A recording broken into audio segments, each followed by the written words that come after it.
leo usiku kwenye Noma.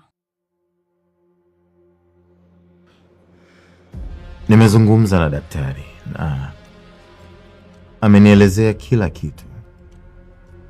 Mwambie mrembo aniletee kilichopwepa. Wewe Salma, nimemletea chakula Windi.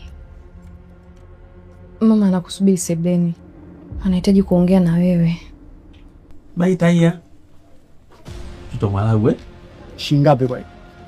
Hizi kaka ni 1000 tu. Sijamaanisha chakula, maanisha wewe shingapi? Huyo ndio ule mtu nilikuwa nimekuambia. Sielewa ndo kakimbia. Sikia, usijali. Kila kitu kitakuwa sawa, ni mwanangu ataelewa. Sielewa alivyoondoka sana, alivyoondoka ndo sielewa sasa.